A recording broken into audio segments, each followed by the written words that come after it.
Oh, what a day! What a lovely day!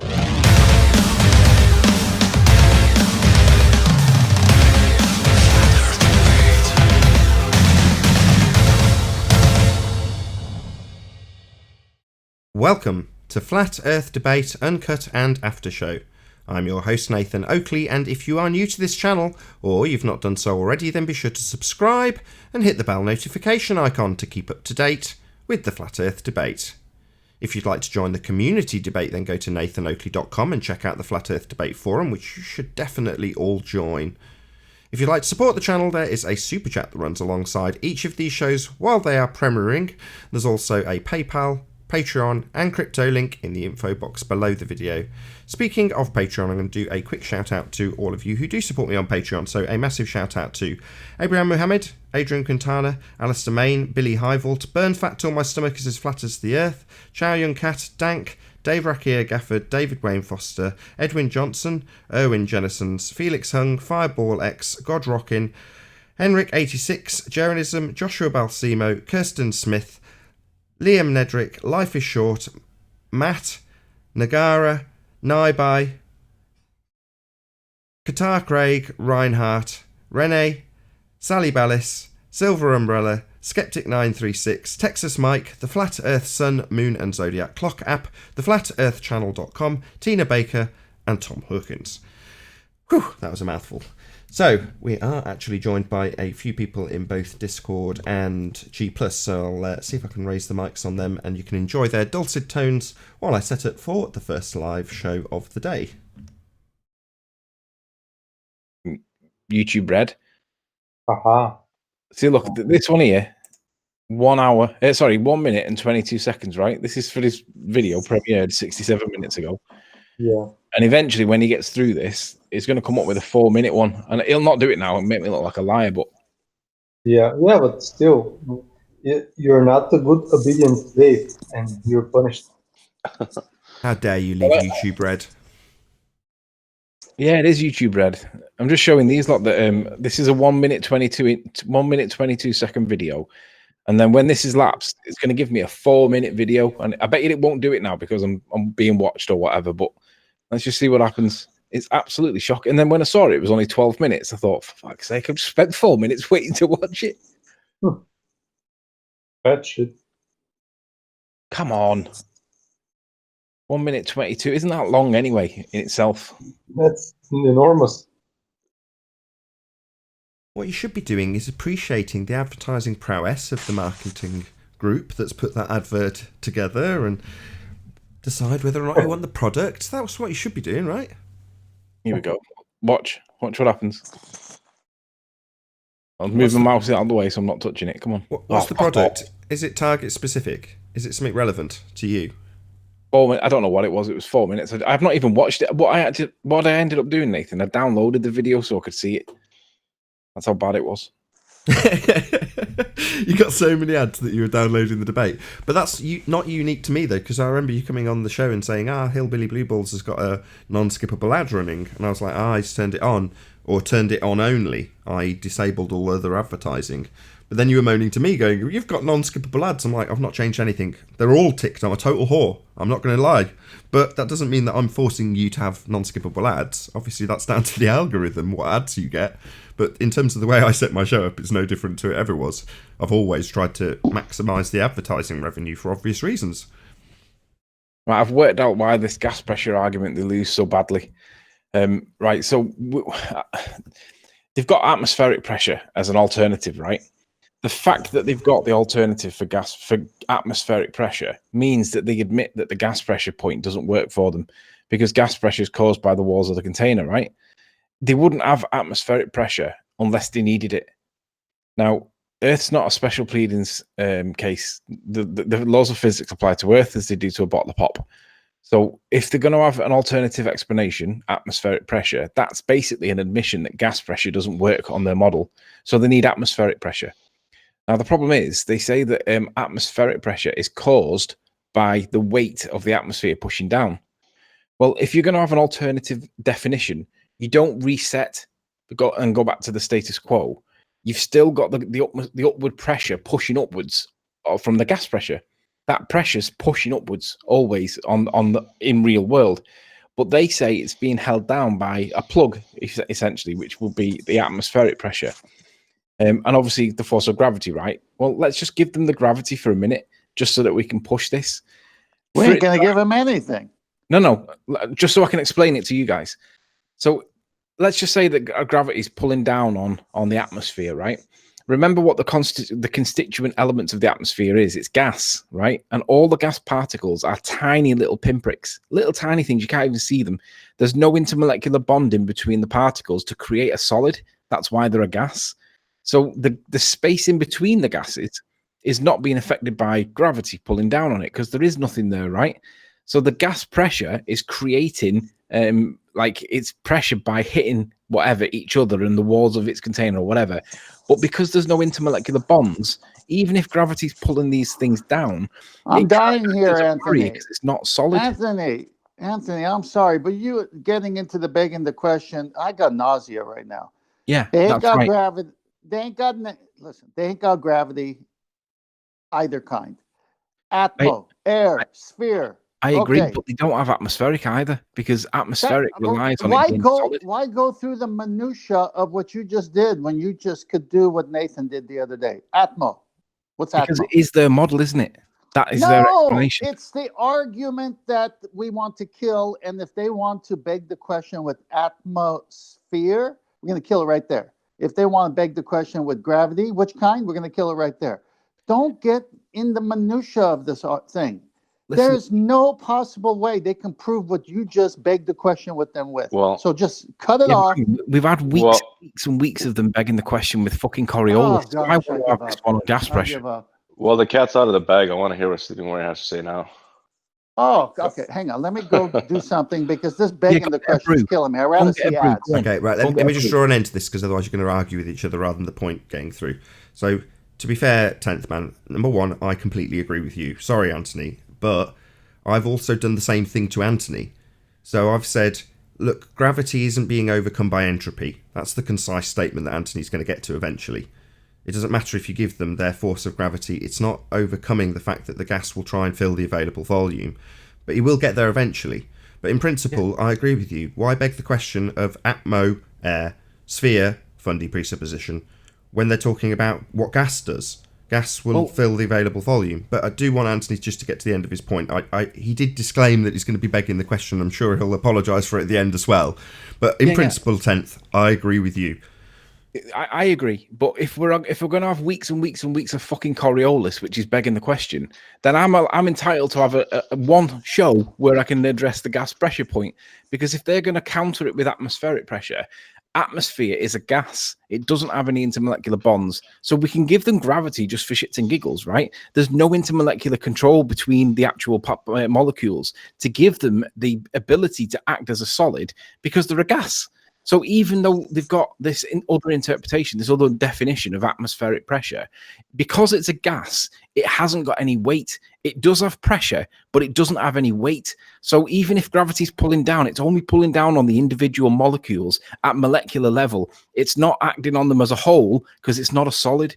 So it doesn't matter whether they've got this alternative explanation. There's no intermolecular bonds between the particles. They can fuck off. They're not having it. It's bullshit.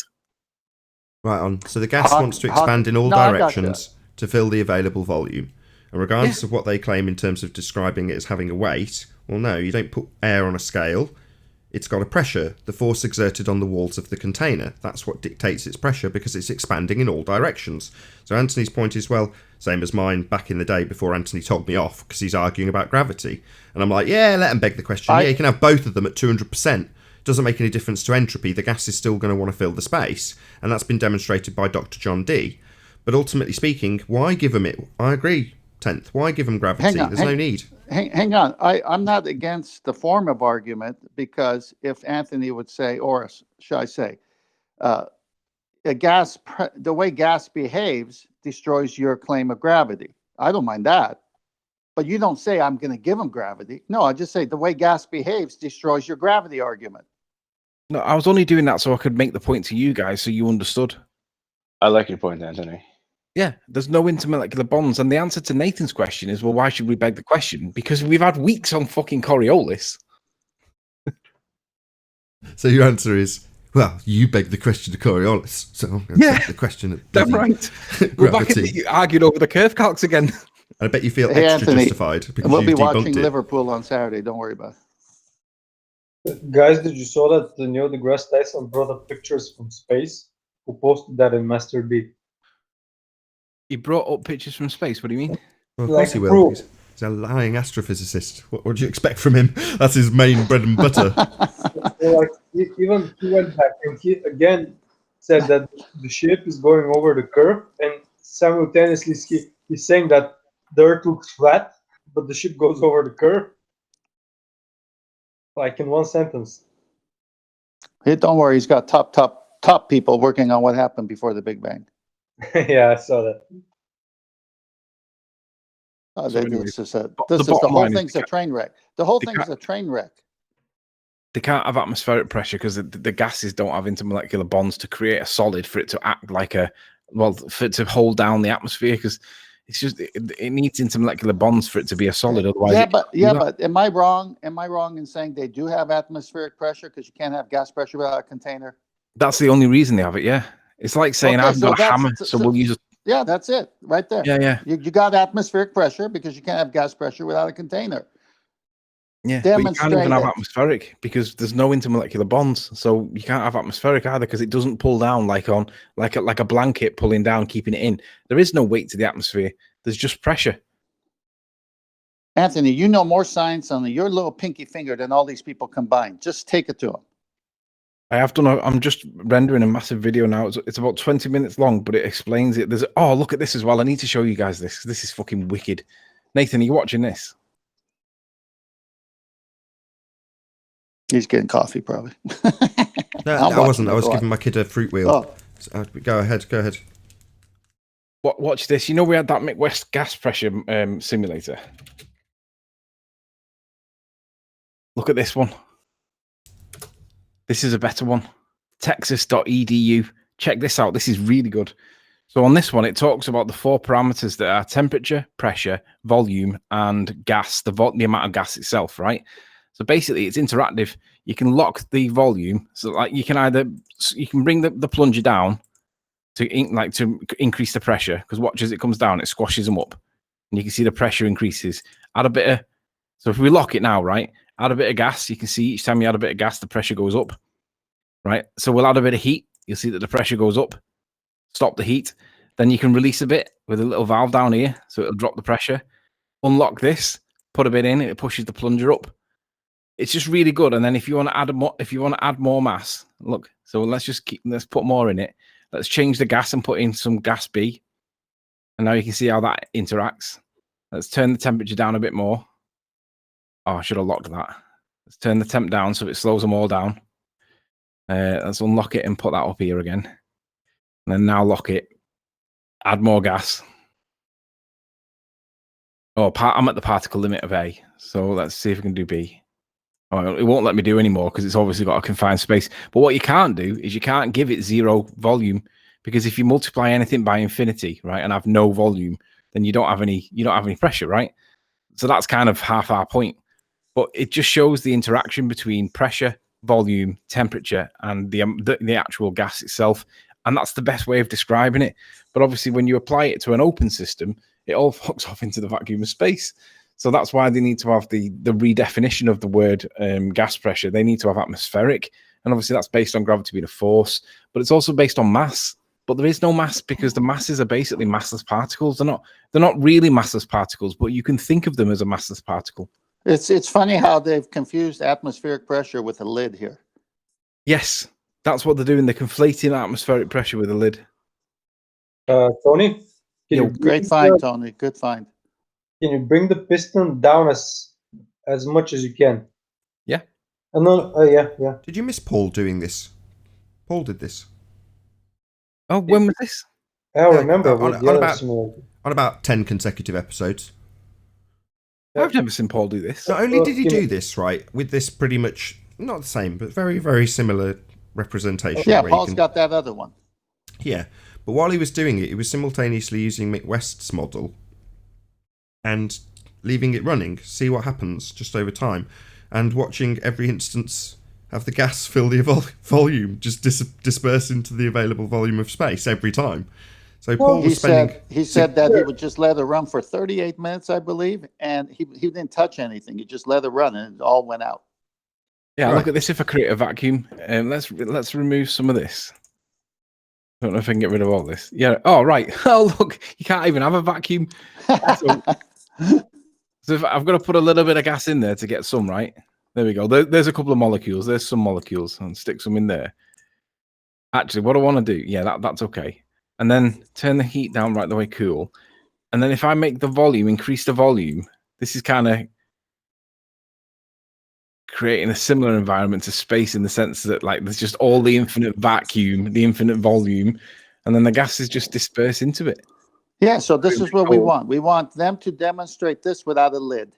Yeah, without the container. Just demonstrate it without the container. So where it is now, just hold on. Where it is now is Earth with the vacuum of the sky above it. Yeah. So the center is the Kármán line. Oh, there's 3 bits of gas going beyond the Kármán line. Now 4, and as over time it fills the available volume. So what they're claiming is, oh no, you can have a gas pressure gradient with a vacuum above it.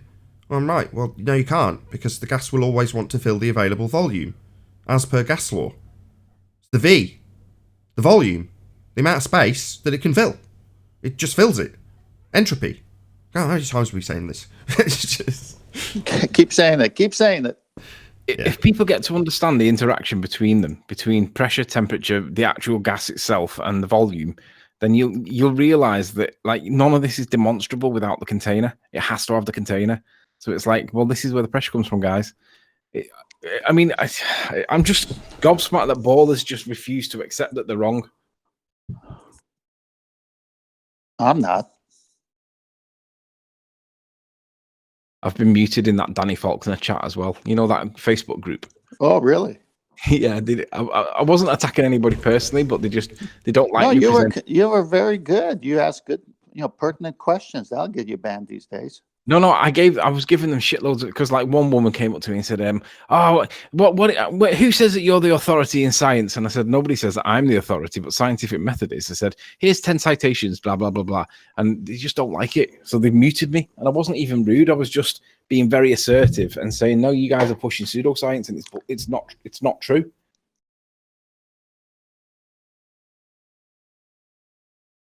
Oh, what a day! What a lovely day!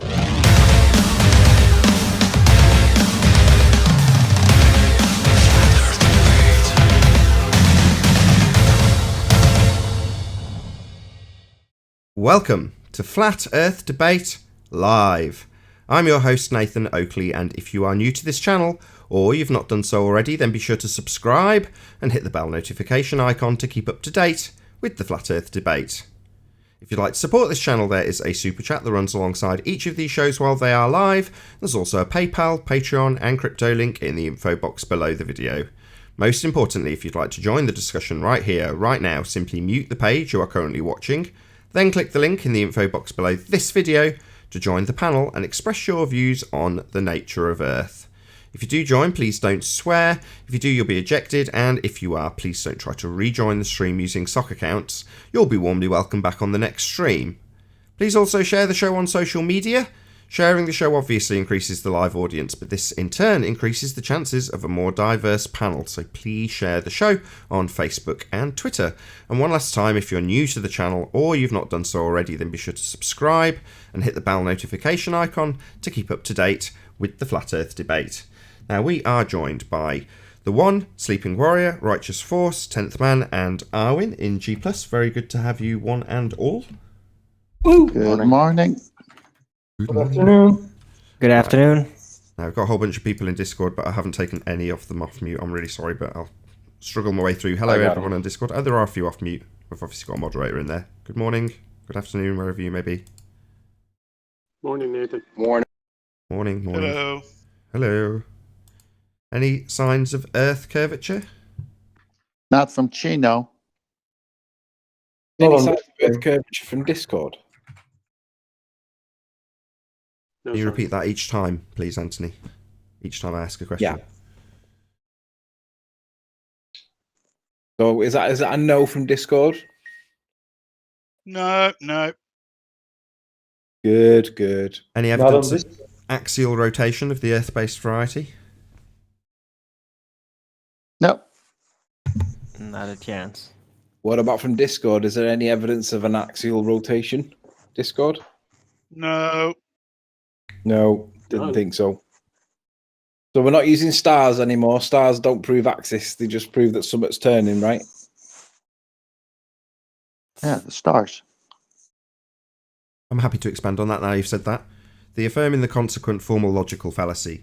If Earth is a sphere that is rotating about an axis, then we will observe star rotation in the north and south hemisphere. We observe star rotation in the north and south hemisphere, therefore Earth is a rotating sphere. Any newbies out there will hear that and say, that sounds perfectly reasonable. You go to the other side of the sphere and you see that the stars are rotating exactly as you'd expect on a sphere. The problem is that... Yeah, but one minor point.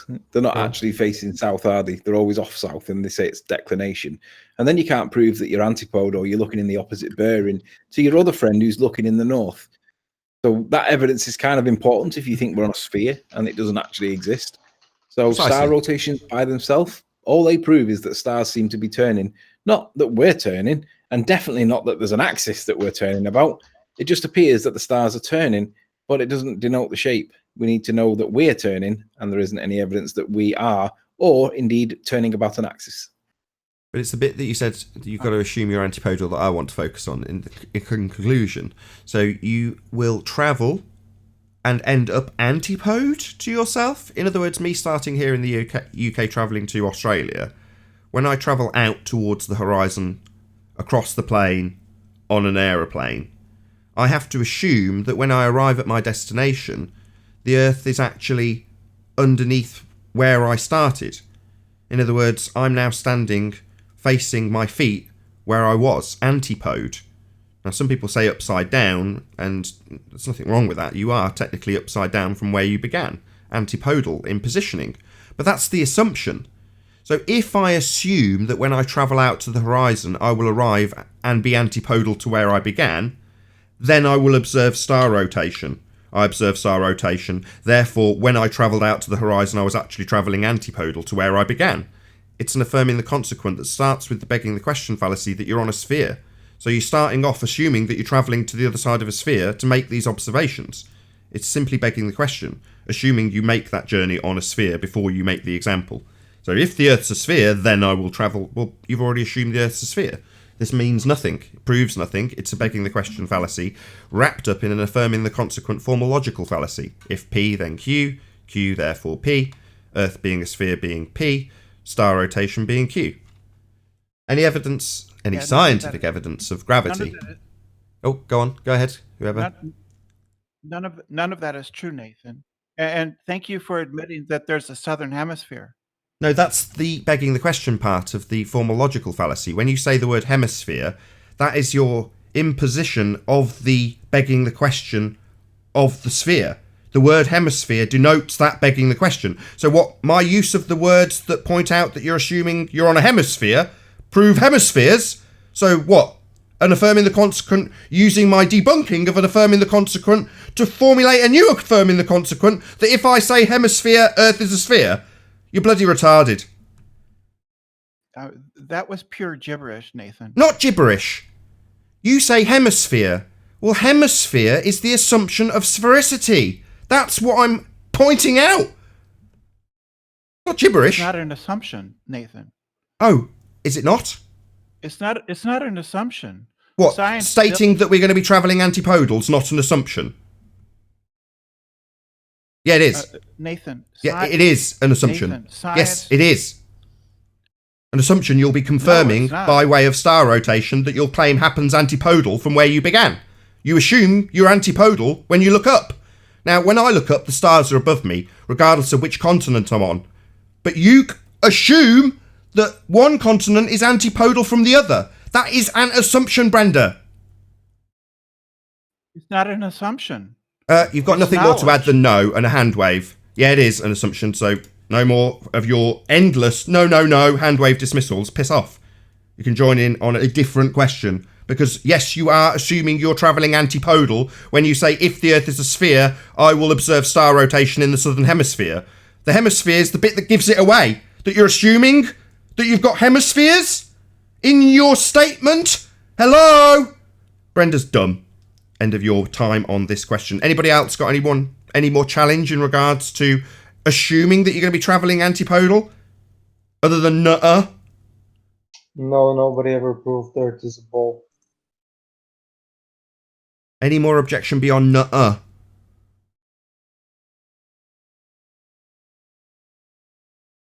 Any evidence of a self-perpetuating molten iron core at the centre of a presupposed spherical Earth?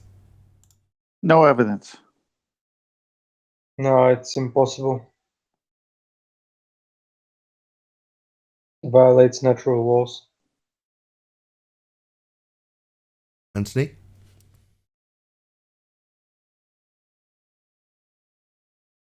Anyone on Discord? What was the question?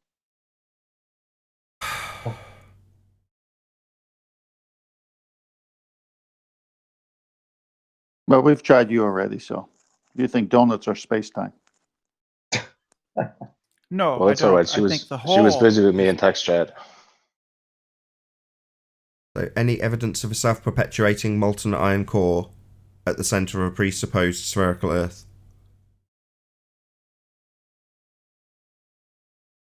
Any evidence? Go on, go ahead. No? He said no. Oh, fair enough. What about the presupposition itself, there's the R evidence value? for that. What about the presupposition itself, the R value? No. What does There is what no does R R value. mean, Nathan? Radius. There is no R value. Can you determine the radius of a sphere, Nathan? Is that possible? Yes, it is possible. Are you going to presuppose that Earth is a sphere and that you're measuring said radius on a presupposed sphere? But if we live on a sphere, So you're going to measure- presuppose Earth's a sphere. So you're going to say, if we live on a sphere, that's begging the question, you're dumb. If your supposition starts with your outcome, that's called begging the question. So if we live on a sphere, then blah, blah, blah, blah, blah, blah, therefore we live on a sphere. Hello? Dumbo? No, that's not begging how the science- question. Again, that's not how it second works. time, That's times not how it 2. works. Times 2, begging the question. Both times. No, it's not begging the question. If you state, if we live on a sphere, and then go on to make an example, and then declare at the end of the example, therefore we live on a sphere, you've assumed your outcome in your example. Textbook begging the question. You started by saying, well, if we live on a sphere. Textbook, love. You're too dumb to get it. I'm not going to explain it a science fourth don't- time. Yeah. Science builds on past knowledge, Nathan. No, it doesn't. So we already know. No, shut we up, it live on a doesn't. sphere. No, it doesn't build on past knowledge. Specifically, Yes, it does. scientific theories build on... Why am I even telling you this? This is irrelevant. It's nothing to do with science when you assume Earth is a sphere and then start measuring R values based on lights in the sky. So, I'm not interested. Is there any proof that the R value is applicable to a spherical Earth that you're just going to presuppose as a justification for presupposing it? Well, if the Earth is a sphere, then. Oh my God! So she literally starts her sentence with "if the Earth is a bloody sphere." You dumb fuck! I'm done with you again. You can come back on the next question, you stupid bitch. This is going to go on forever like this. Well, she quite openly just she begged the question openly. If the Earth is a sphere, it's a great way to start. I think she gets it in immediately. It's like Rumpus used to do. If I get it in immediately, no one will notice. But not only today, for years. No, I need to stay what, Meryl? It's an important point. Brenda has not assumed or begged the question just today. She has for years.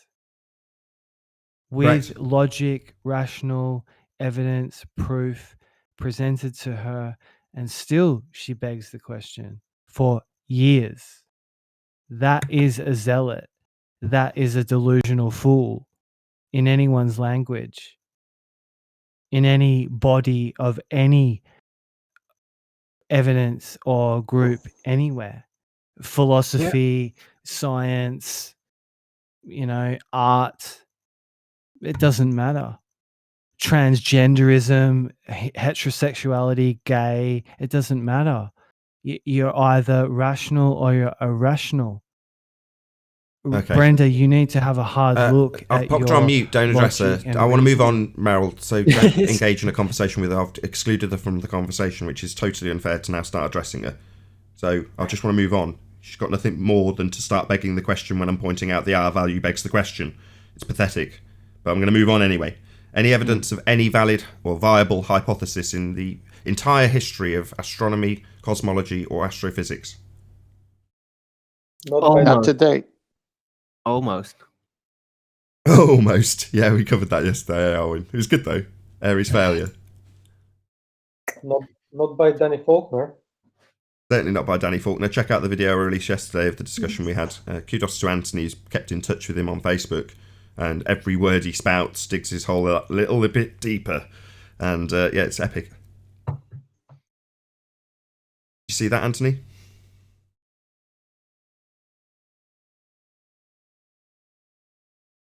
No, like, I didn't. Oh, that's a shame. Check it out. It's on Nathan Oakley 1980. Where were we? You did that. Any single hypothesis was the last one you said. Fair enough. Any evidence that you can have gas pressure without a container on the subject of Dr. Danny Faulkner? I'm still waiting for that one. Yes, you can have gas. Yes, you can have gas. What's the formula for pressure? It's F equals P over V. What's V? Volume. Volume of what? What? The volume of space it can fill? Of the air. The air. No, it's the volume of the space that the air can fill. Gosh.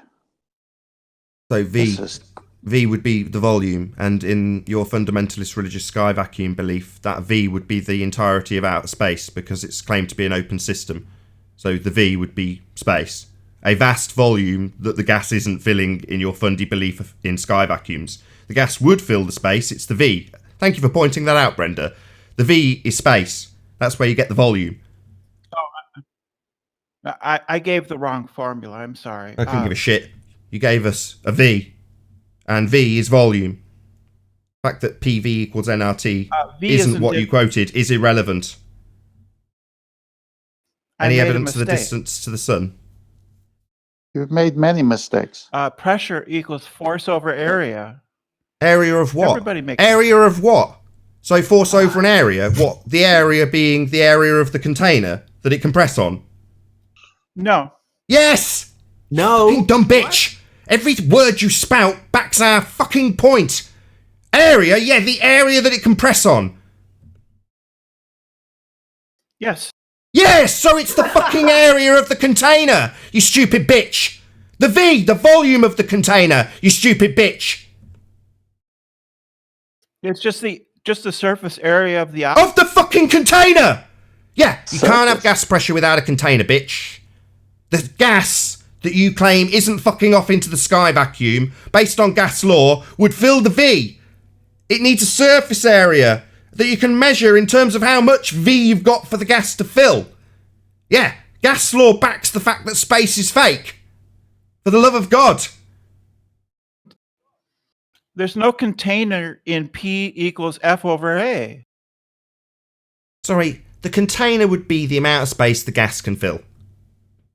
If you can demonstrate gas pressure without a container, then I'll take any claim you have about a sky vacuum seriously. Until someone can demonstrate that you don't need a container, an area to press on, or a volume to fill in order to have gas pressure, then I'm not interested in your claim that the sky is a vacuum. It's a fundamentalist religious assertion that defies natural law. I can do that right. Go on then. It's an airplane wing. Sorry, the gas pressure that you have in the first instance in order to have a man-made device pass through that gas pressure that exists in the first place to cause a differential underneath a plane wing would require having gas pressure in the first instance. So where did that gas pressure come pressure from? is just force over area. The area of the container. Oh, have done with her. No, the area of the area of the wing. No, the wing isn't the gas pressure, you stupid idiot. The wing isn't the gas. The gas that's there in the first place before the plane even moves an inch is still in existence. And in order to have that gas for your wing to move through, you'd need a container. Because without the container, there can be no pressure. That's just begging the question for a logical fallacy. Go on then, explain how without the container there can be no pressure, a statement made by conspiracy cats is actually a formal logical fallacy. Explain how my quote from conspiracy cats is actually a logical fallacy by repeating the quote and then formulating it into if P then Q, Q therefore P. Even though there was only one statement made, there was no affirming the consequent in my statement. Without the container there can be no pressure. There is no if P then Q, Q therefore P in that statement. But you think it's an affirming the consequent, you utter fuckwit. You won't be able to formulate it into if P then Q, Q therefore P, because it isn't that formulation of a statement. My quote, from Conspiracy Cats, is a fact of life. Without the container, there can be no pressure. It's the V, it's the area. That's what it is.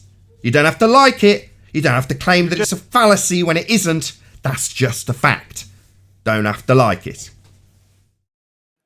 Claiming it's just a fact is begging the question. Sorry, not begging the question when I state a quote from a YouTuber named Conspiracy Cats, coincidentally on your own side, who understands that without the container there can be no pressure. It's the V in gas law. The volume of the container, the area that can fill. There's no V in the formula for pressure, Nathan. PV equals nRT. That's gas law. I'm done with this stupid bitch. I'm not talking Shut about up! that. I'm talking about Shut up! You don't have the slightest clue what you're babbling about now. Shut up. Did she actually say there's no volume in gas pressure? Just an idiot. What? She's a complete moron. I'm sick of it. Any evidence of the distance to the sun?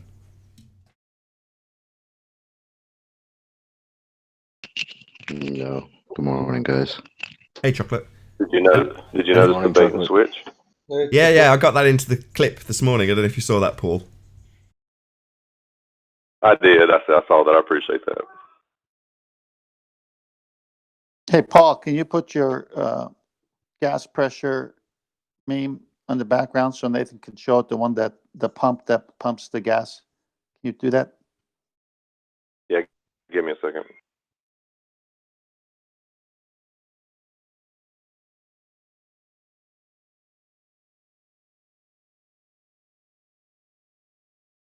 Did I miss anything out? I'm pretty sure that covers all of it. That's the end of housekeeping. Thank you for taking part.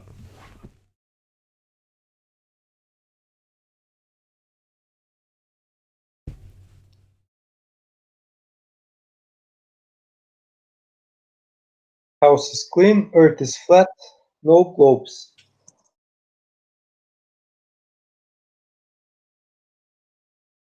What globe? I don't know.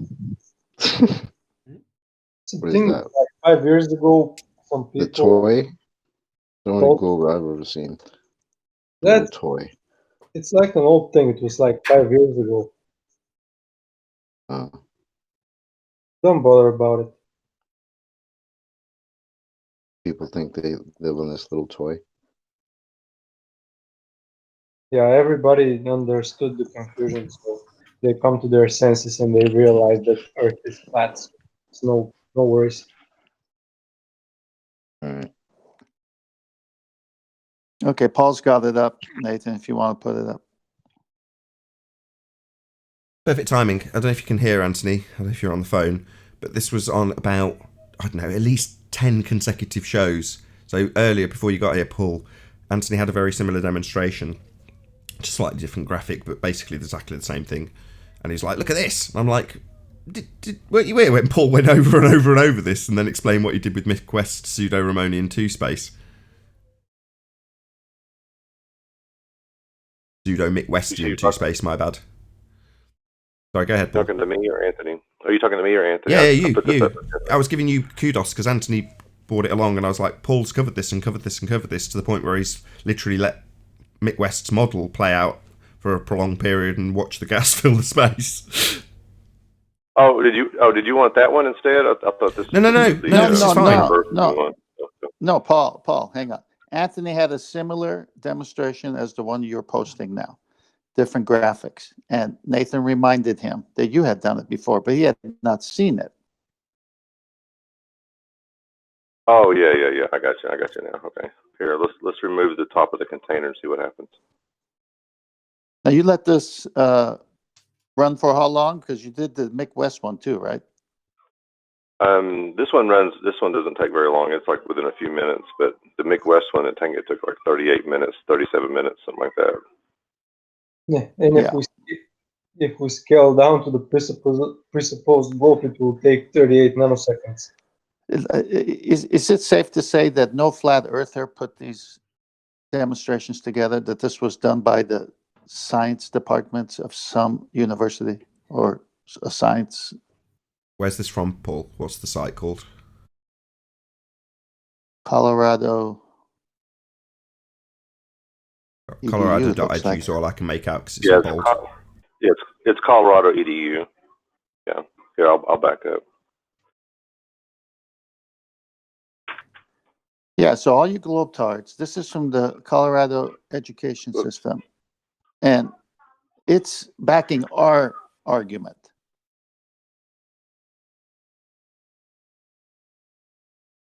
Can anyone post a link for that in the Discord? Catch that, Paul. Any chance you can post it in Discord?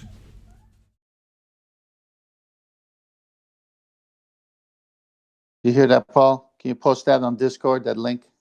It's because he's not in the Hangout, he's doing it. So he's got to go back to the Hangout to take himself off mute, say, yeah, I'll do it. He's doing it, I'm pretty sure. Thank you.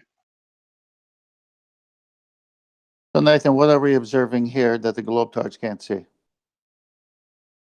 There's nothing for me to say, 10th man. It's visually obvious. The gas fills the space if there's not a container, and whatever space it's got to fill is what it'll disperse into. If you don't have a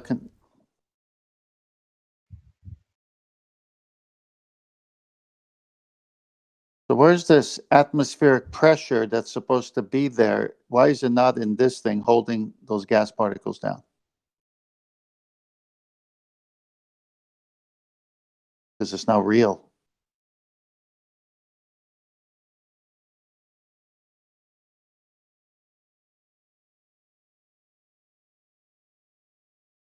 A bullshit made up story.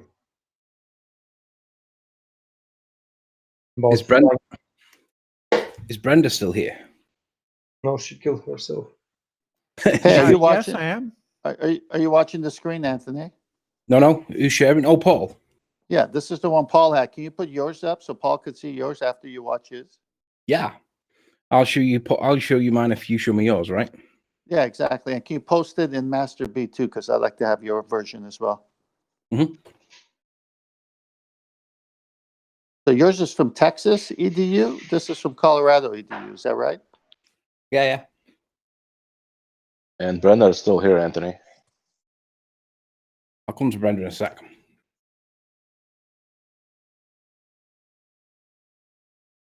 Let me know when you're ready, Paul, or when you're done. Did you want to present? No, go ahead and do it. But no, did you want to present? Just do it. Just go ahead and do it. I was going to say, do you want to leave it on screen while Anthony's chatting? Okay, I'll put Anthony's on. Yeah, I'll leave mine up. Yeah, no worries. I'll leave mine up. I'll just put Anthony's on while he's talking about it because he's got control over it.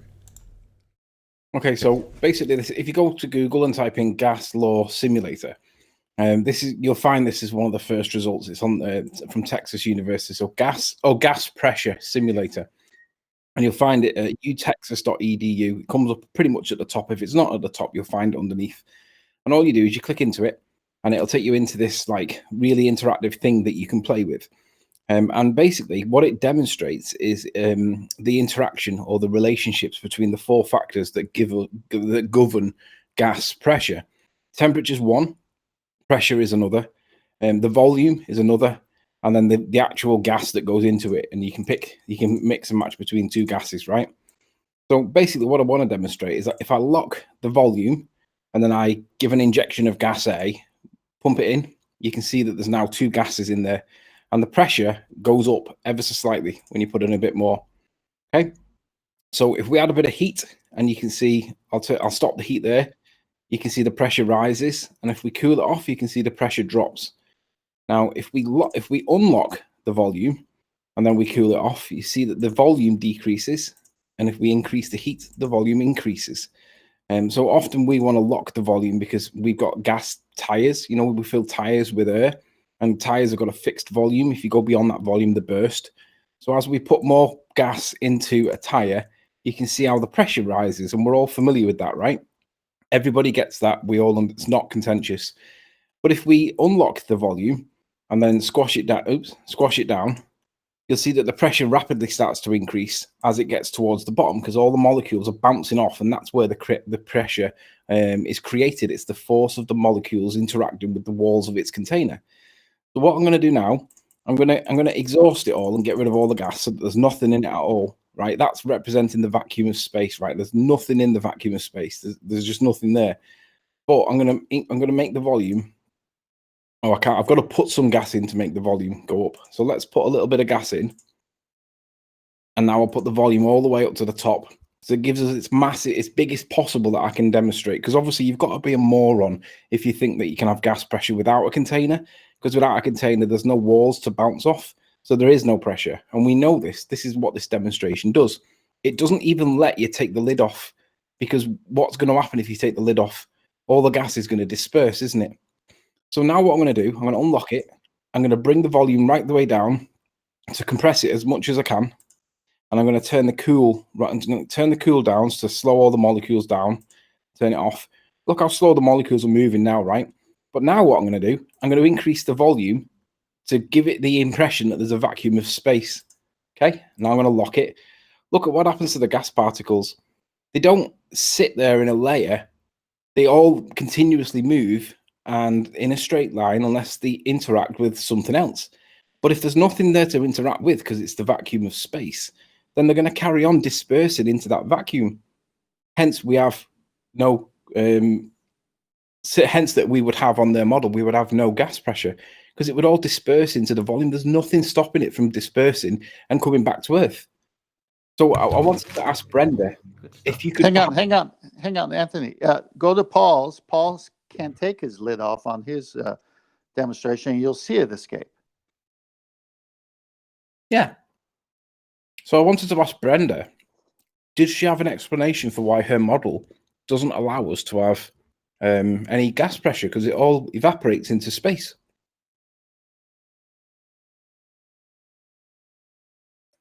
Because on Earth we have gravity. And here's a question for them too. How mmany microstates does the sky contain? All right, let's come to that in a sec, Paul. I want to keep her on track. So we have gravity. What's gravity, Brenda? Bendy space-time. Okay, no. And what does that do? What does that do in the context of gas pressure that we breathe?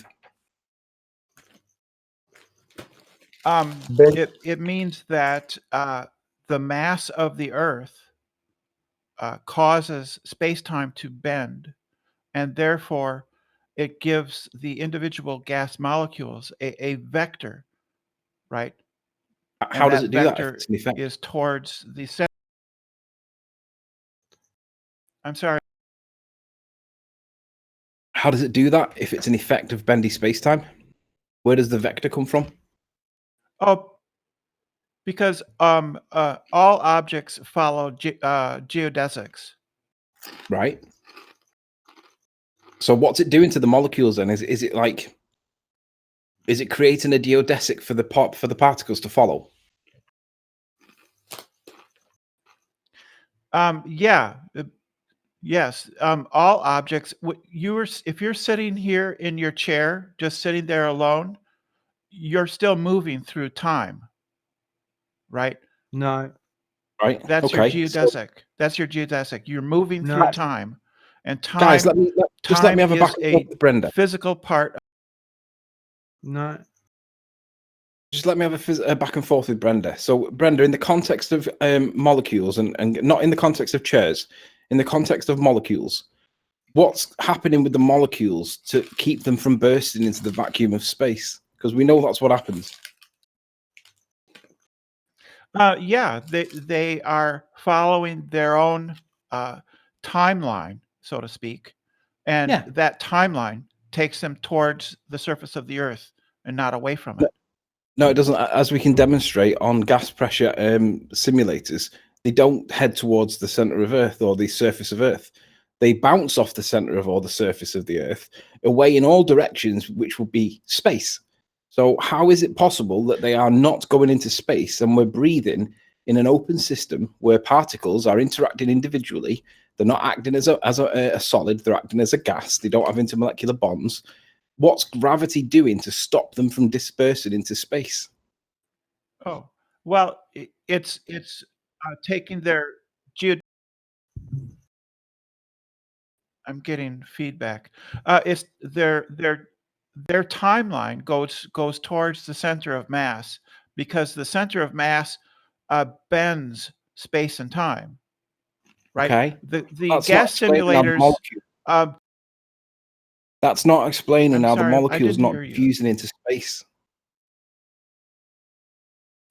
I'm sorry, because their future lies on the surface of the mass.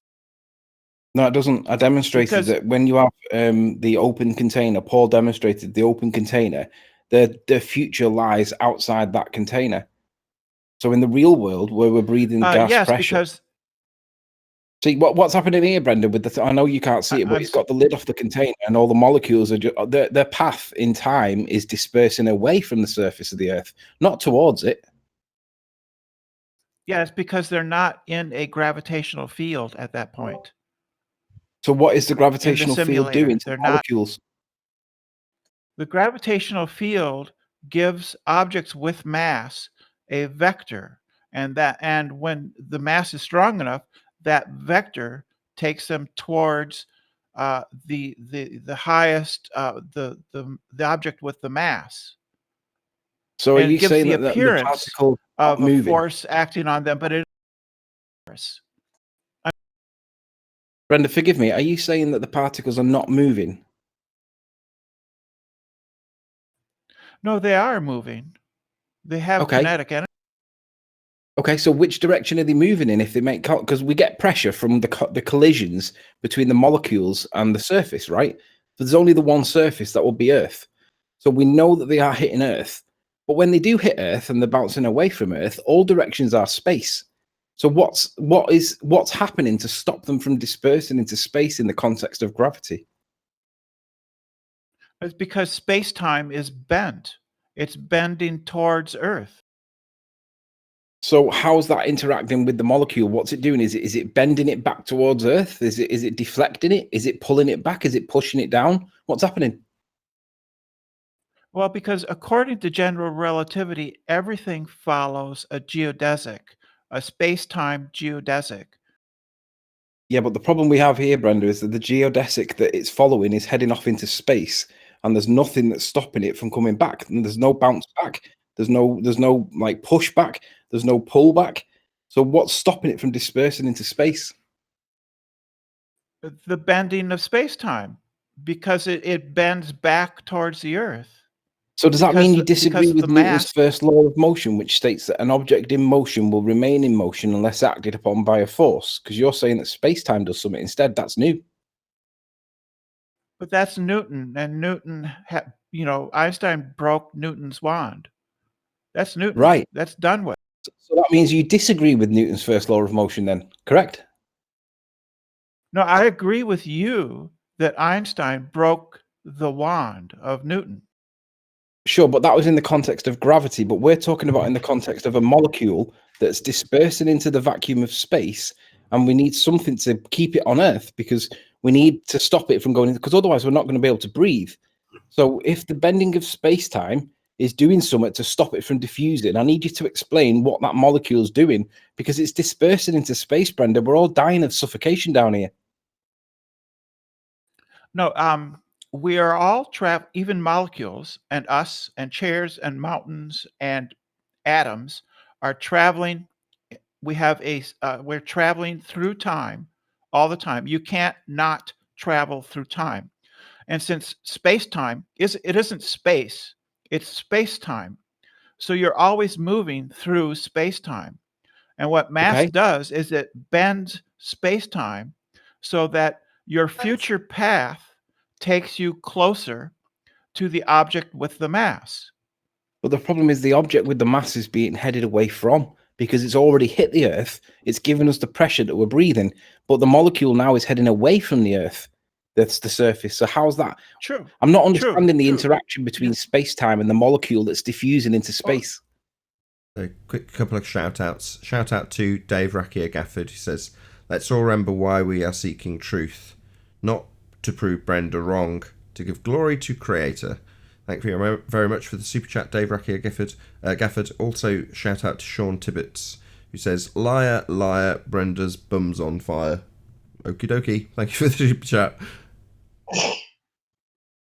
So are you saying, Brenda, Riley, that the bending you're of space-time correct. is redirecting the particles back towards Earth for us? Is that what's happening? If the particle of air has enough kinetic energy, it can escape the gravitational field of the center mass. But So most it of the time, relies it on a doesn't. fuel That's supply, why we does it? have. Otherwise it won't. Well, problem is that entropy Hold on, in the Owen. gas pressure Owen, hold expansion on. has that strength. Hold on, Owen. Go ahead, Brenda. But let me I ask. said, Anthony, hold on. Riley Just let her was reply. really You've asked her twice. She can reply. You've asked her twice.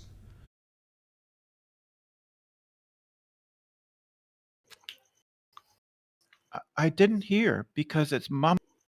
Yeah, he asked you twice. He's asked you more than twice. He's asked you about 4 times. So you said if it has enough kinetic energy, it can escape.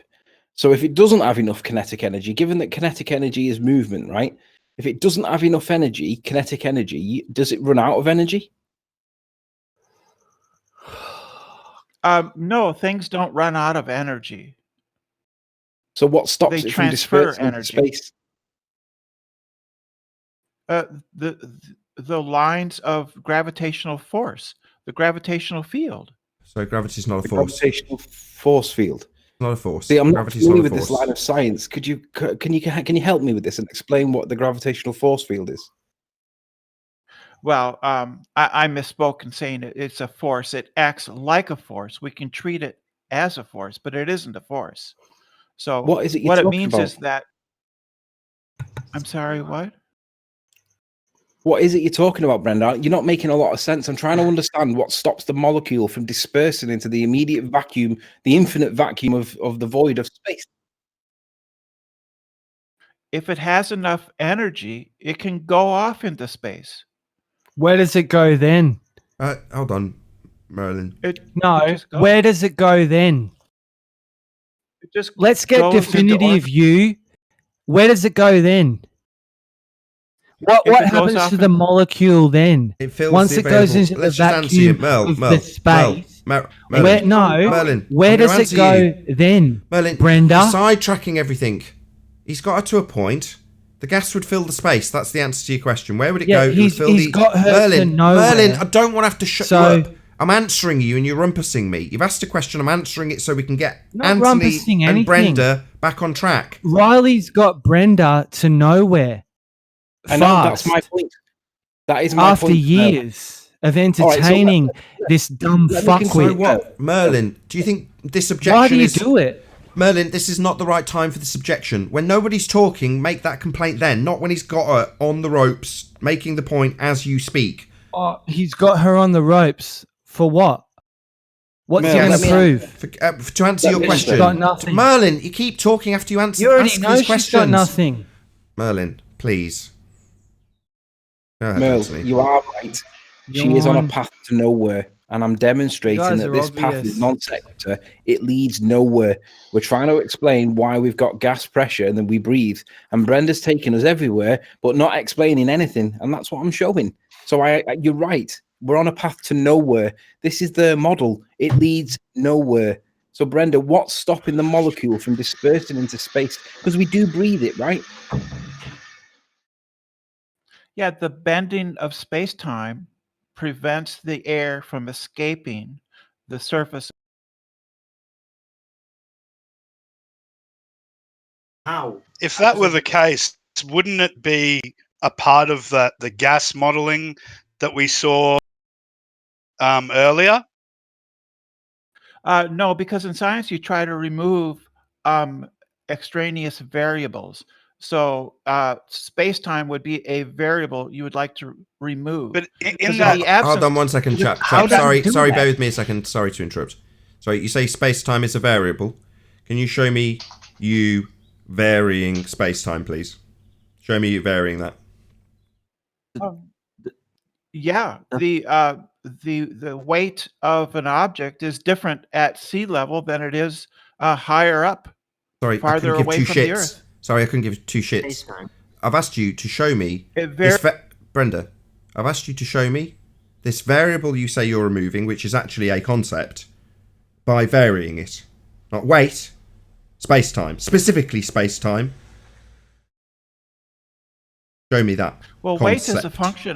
weight is a function of gravity. No, So sorry, we can Brenda. show you that Brenda, I'm not asking you to do anything beyond showing me this concept of space-time, which you claim is a variable.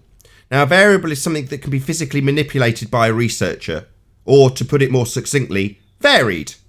So I want you to show me space...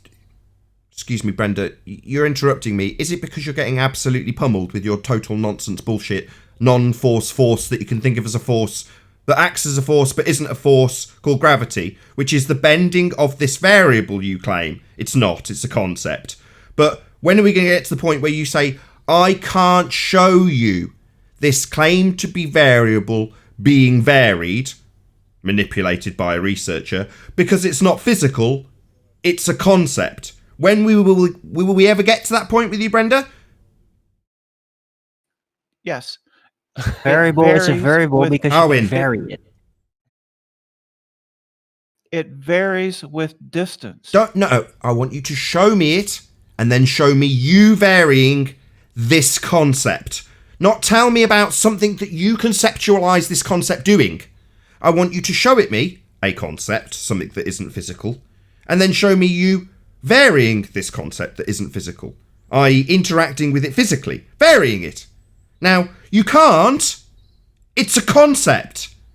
And I don't want to spend the next 20 minutes with you going, yeah, I can, and then describing something that weight does with an object. That's not space-time. That's not this conceptual medium that you're bending to hold gas. When it doesn't do that, it's a concept. Not physical, not variable, not capable of being demonstrated or shown. A concept. That's the end. Yep. And No that's two need big for a channels reply. asking now, Brenda, for something practical. Two big channels. Bring it or fuck off. Yes, thank you, Merlin. Well, you just have to let me give me the time to respond. So Time's a concept. We can show you. I can't give you time. Brenda, I can't give you time. I can't hand you some time. I can't physically give you a bag of time. Space time. You can't do that. It's a concept. While I keep getting rumpus, why is that? I try and control everyone else while Anthony's having it out with her. As soon as I am, every fucker's deciding that it's their time to talk, right? Shut up. So space-time can't be shown, Brenda. It's not a variable. It's not physical. It's not a force. It's not holding gas.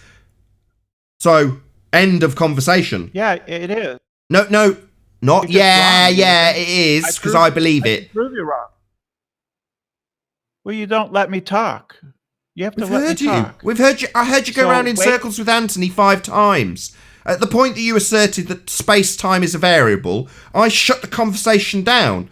Because in order for it to be that, which is what you need, some sort of physical force to hold gas here. Well, when we get to the point that I ask you to actually show me this concept of space-time that's apparently been removed from the demonstrations of what gas does, that would be fill the available volume. Because what? Why? Why is it not being demonstrated? Oh, because space-time's a variable we remove. No, it isn't. It's not real. It's a concept. So we're never going to get to the point where you concede it. I'm not going to go around in circles with you for 20 minutes. There's no need for any reply.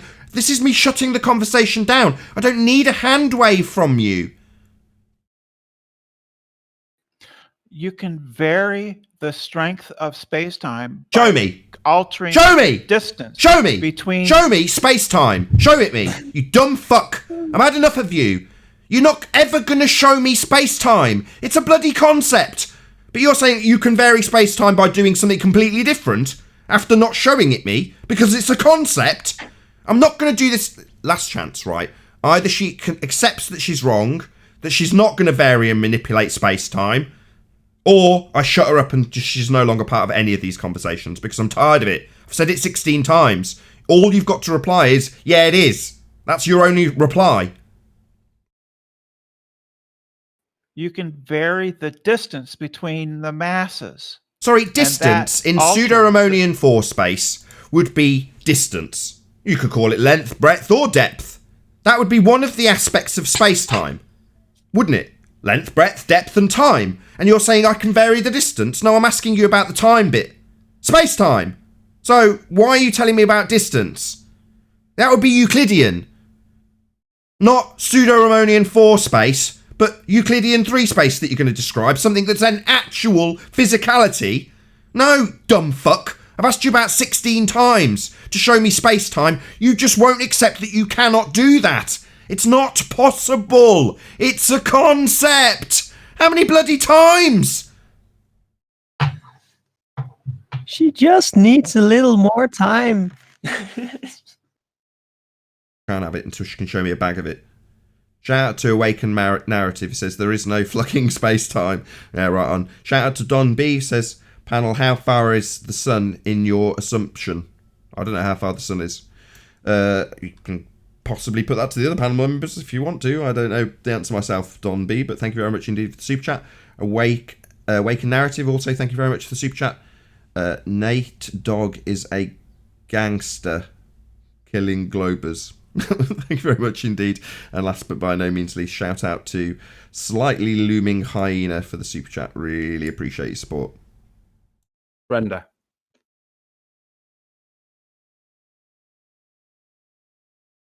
Brenda, to pick you up on something you just said.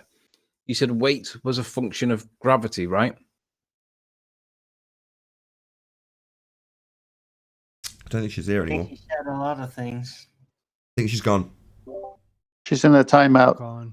Yeah, she also said that apparently the system says, oh yeah, eventually the mass moves to the giant center of mass, and then she, not even 2 minutes later, agreed totally and thoroughly with you that Newtonian physics was outdone by Einstein, and so none of what she said before that made any sense.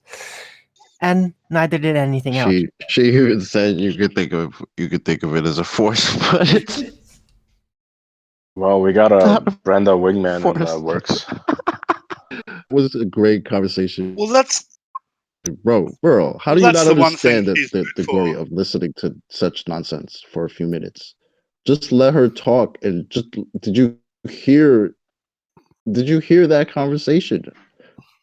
It was Yeah. pretty mad. This is what they got. Everyone's making It's- sense, but Brenda.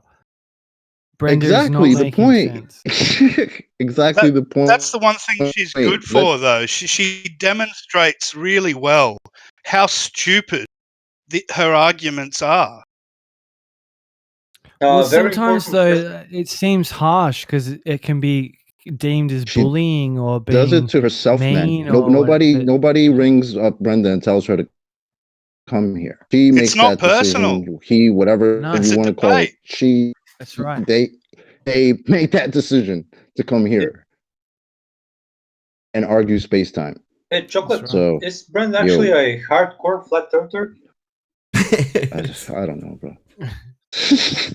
She's a Like hard Maybe I don't know. Maybe Maybe she's trying to help. subconsciously. Because honestly, if you Maybe listen to that and you're a Glober, how do you feel about that? How did you feel about that argument? Did she make a strong argument for space time in the minds of you guys? I'm curious. I think it was No. pathetic. Chocolate, I posted. Chocolate, I mean, I what posted on chat. I mean, that you guys, Chocolate, I posted on chat that Neil deGrasse Tyson and the other bigger fish would say the same things. That's why they won't come on. So all Brenda is doing is saying what the big fish would say and getting killed. This is why they won't debate us. Go on, Merlin. I was just going to say that, I mean, you guys were here before me. I mean, when I came to this in 2016, like Nathan was there, Antonio Subarats was there. There were a bunch like Dell, David Weiss, Eric Jube. There were a bunch of people there already, right? So I'm there like, what's everyone saying, right? I can understand water finds its level, but what's beyond that? And everybody's sort of making points. And Nathan, what I appreciated about you is that you were interviewing people and genuinely trying to hone in on what people were really thinking. You weren't debating people. You were giving people time to express their views. And when I first came into it, I really appreciated that. I was like, wow, okay. The only other person doing that was Patricia Steer. But you were doing that. And to cut a long story short, Brenda was there as well. Brenda is not a new addition to this question and argument by any means. She's been around for fucking years, guys. Why don't you understand that gravity is a force and that's what keeps molecules on the Earth? It's very, very simple. We'll find that out in a moment. So if you are watching this on the Nathan Oakley premiering stream, then stay tuned as there will be an after show to follow. Unfortunately, if you're watching this live on the Nathan Oakley live stream, then this is where we bid you farewell. A huge, massive, enormous thank you to all of you smashed the super chat, liked, commented, shared, subscribed, and all that good stuff. Be sure to check out nathanoakley.com and the Flat Earth Debate Forum to keep up to date with the community debate. I've been Nathan Oakley. Stay tuned if you're watching on the Nathan Oakley 1980 premiering stream, and I'll see you all in the next video. Oh, what a day! What a lovely day!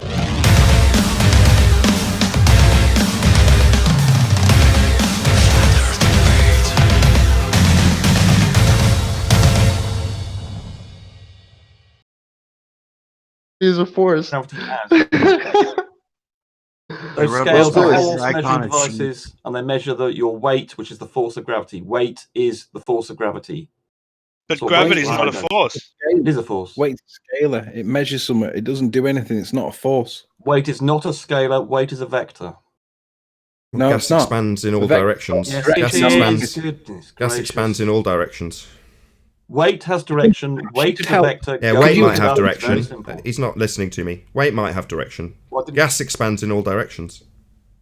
Yeah, so you're saying it's a direction? Well, no. Gas. Weight is a direction. Yes. He's not listening to my replies. You're going to get a couple of chances, then I'm going to kick you out. So gas. Well, no, you interrupted my answer. Yeah, that's the second. One more, and then you go. So gas isn't just going in one direction down.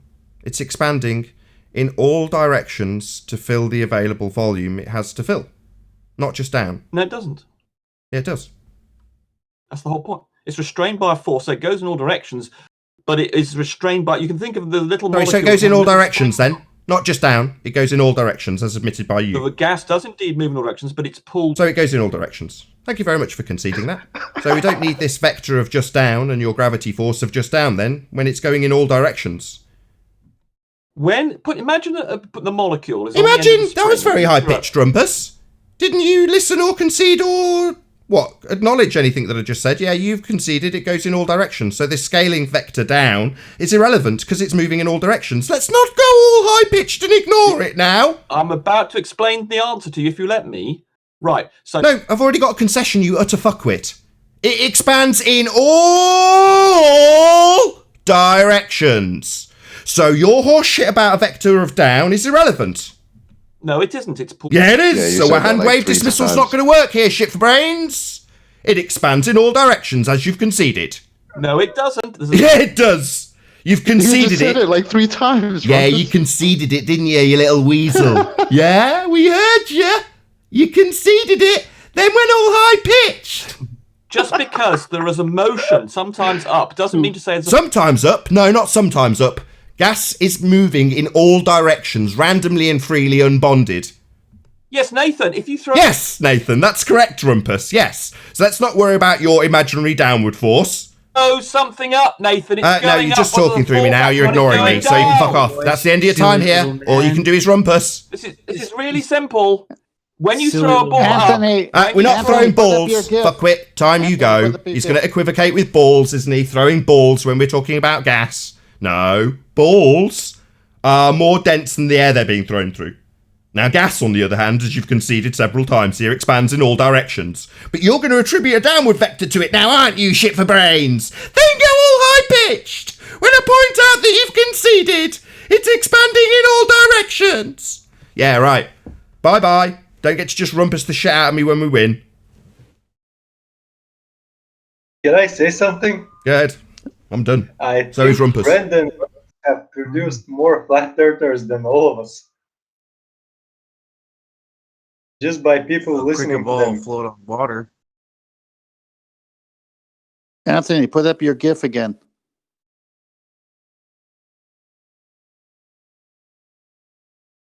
That code. Which GIF? The one with the gas pressure, the one that's supposed to always come down. Look how bugged out they are. Brenda comes in here and actually tries to argue space-time. Even goes with the whole gravity is a force, but it's not a force, but you can think of it and you can act like it's a force. She went full steam ahead with that. Right on the heels of that, Rumpus comes in. It's like gravity's a force. Nathan, can you share screen? Oh my Sleeping God. Warriors GIF. Like, you guys got to get your story together, man. No, but that's a good point, Chocolate, because some people consider that hardcore desperation. No, it's nonsense because they've both argued the exact opposite point. There's been times when Rumpus has been in here and argued that it's not a force, it's the bending of space-time. And Brenda's been in here. We've heard plenty of times Brenda been in here arguing that gravity is a force.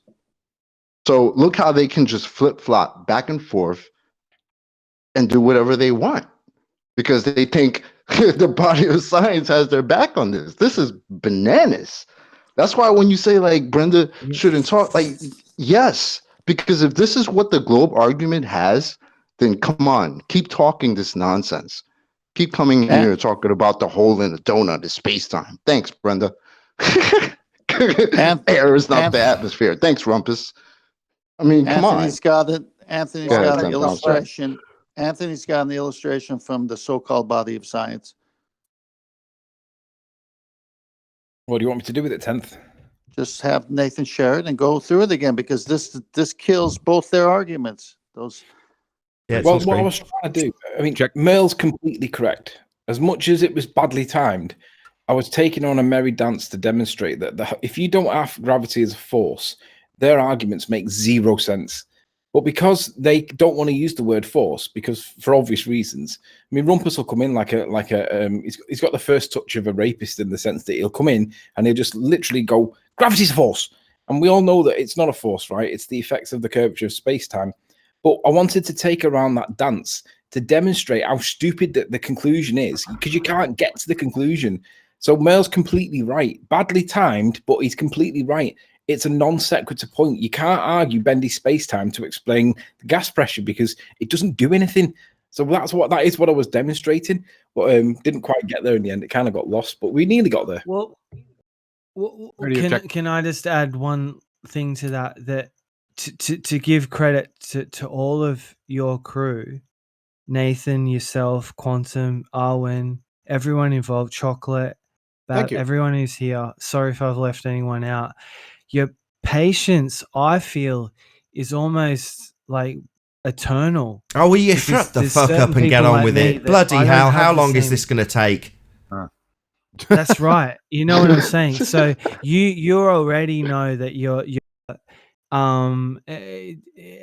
extending a level of compassion, empathy, patience. There's all sorts of things going on there. And I know you say sometimes thicko, you know, which I love. If you're hunting, right, mate, you go out hunting, And just as the animal's getting really close to the trap, you jump out and go, "Get in the trap! Get in the trap!" Meekin, that's what Arwen does as well. He goes, "I can fix an explanation for you." No, Arwen's much worse. What Arwen does is go, "Hello there, little dear. I can show you the way out of the forest, away from all of these traps." When I get out of the fucking way, Arwen, trying to shoot the thing. So imagine that you've got your foot on his head, right? You've got your foot on Rumpus's head. He's underneath the water surface, and he's just about to die because he's run out of breath. Arwen would go, "Rumpus, here, have this canister of gas pressure. It'll help you survive." It's like, Arwen, what are you doing? Let him die. Oh, shout Radio out to check. Arwen. Radio check. We are winning. Radio. Copy that. Thank you. Roger, Roger. What's your victory? What up, John? Quantum entanglement. Yeah, I think Brenda and Rumpert are just hardcore flat earthers. They're just working hard to destroy the globe every day. Doing a great job. Hey, Kiwi, I listened to that short version of McWest. That was pretty good. Can't wait for Saturday.